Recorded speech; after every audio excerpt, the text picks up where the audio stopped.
In November 2025, the Supreme Court of India invalidated the core provisions of the Tribunal Reforms Act of 2021, ruling that it lacked independent judicial safeguards. To fill the resulting constitutional vacuum, Parliament drafted and passed the Tribunal Reforms Act 2026. Tribunals are specialized statutory bodies.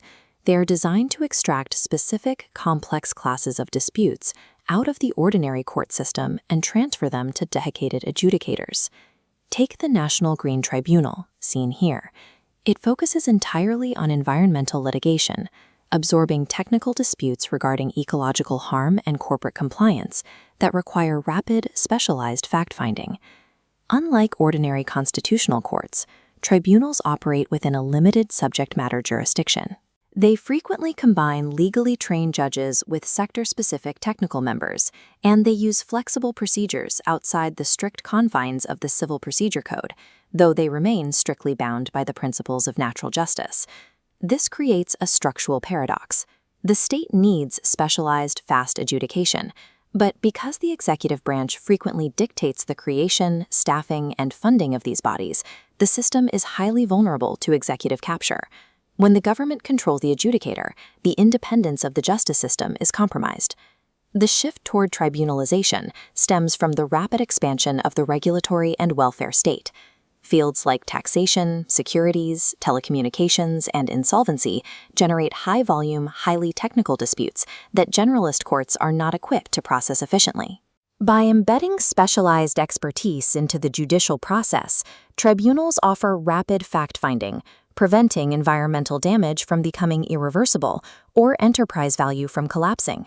This three-tier pyramid illustrates tribunalization's constitutional boundaries. Bottom tier, supplementing ordinary courts, is perfectly valid. Middle tier, replacing first instance courts, is permitted if built on institutional independence and effective judicial review. Top tier, the absolute red line. Tribunals can never supplant constitutional courts.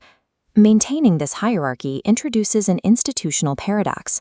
The executive branch inevitably takes on multiple roles in the daily operation of a tribunal, conflicting directly with the very concept of an independent judiciary. This flowchart maps executive administrative dominance. A parent ministry frequently appoints tribunal members, controls the operational budget, and frames disciplinary rules. That level of control is deeply problematic, because the executive ministry is also the most frequent litigant appearing before that very tribunal. This loop of control creates persistent vacancies as appointments stall in bureaucratic pipelines, negating the original promise of speedy, independent, and expert adjudication. The Supreme Court has actively responded to this contradiction. Beginning with cases like L. Chandra Kumar, the court explicitly categorized tribunals strictly as supplementary first-instance bodies. This flowchart tracks the mandated appellate sequence. An administrative decision goes to the specialized tribunal. Crucially, that tribunal's decision remains subject to judicial review by a high court division bench before ever reaching the Supreme Court. Through the successive Madras Bar Association decisions, the Supreme Court developed the doctrine of functional equivalence. Functional equivalence dictates a strict rule of proportionality. The more closely a tribunal approximates the jurisdiction of a high court, the stronger its institutional safeguards must be regarding legal competence and objective appointment processes. In 2021, the government attempted to regulate these bodies through the Tribunal Reforms Act. The design of that framework ignored the court's mandated safeguards. The act established arbitrary age limits, locking out younger specialists. It mandated brief 4-year tenures, forcing members to seek reappointment, and it required recommending 2 names, allowing executives to bypass preferred candidates. Because the statute was constructed to maintain executive leverage rather than protect adjudicatory independence, the Supreme Court struck down its core provisions in late 2025. To correct these fatal defects, the Tribunal Reforms Bill of 2026 abandons piecemeal, ministry-specific rules.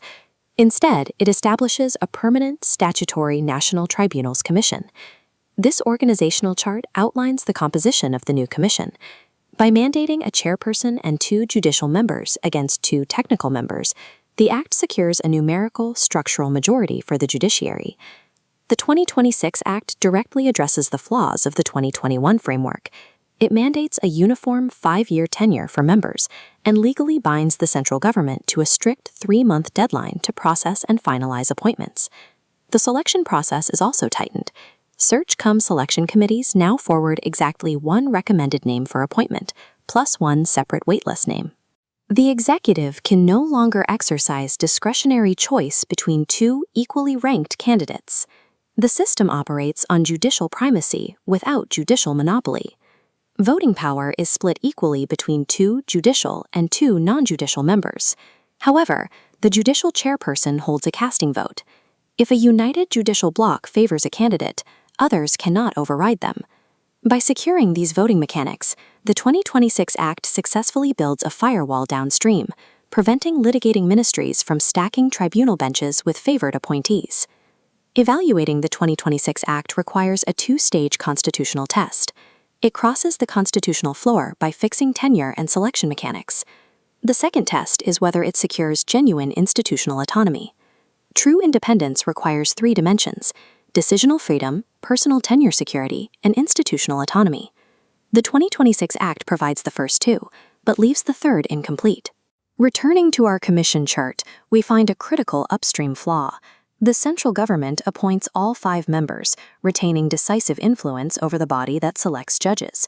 Furthermore, the government maintains a strict administrative chokehold, controlling the secretariat, rules, and funding through discretionary grants. Out in the field, this dependence is mirrored. Individual tribunals continue to rely entirely on their parent ministries, their most frequent litigants, for trained registries, digital case management, physical premises, and preliminary disciplinary inquiries. The 2026 Act acts as a halfway house. It objectively secures who gets appointed to a tribunal, but it leaves the institution itself financially and administratively tethered to the executive branch. Moving from legislative theory to functional reality requires immediate operational steps. The Commission must address dystopic delays by filling current vacancies, using transparent, published calendars, and strictly enforcing the new 3-month statutory timeline for government approvals. To sever the remaining ties of executive capture, a massive administrative transfer is required. Tribunal registries, technology infrastructure, support staff, and operational budgets must be entirely removed from litigating ministries and placed under the direct control of the Commission. The disciplinary architecture also requires restructuring. Establishing an independent complaints wing within the Commission would prevent parent ministries from acting as preliminary gatekeepers, ensuring they cannot initiate inquiries against tribunal members whose rulings they dispute. Specialized adjudication is a vital necessity for navigating the high-volume, technical realities of a modern state. However, domain expertise must operate within the strict boundaries of legal adjudication, properly integrated into the broader constitutional framework. Tribunals derive their legitimacy entirely from their constitutional design. They serve their purpose when they specialize justice. They become constitutionally invalid when they are used to executivize justice.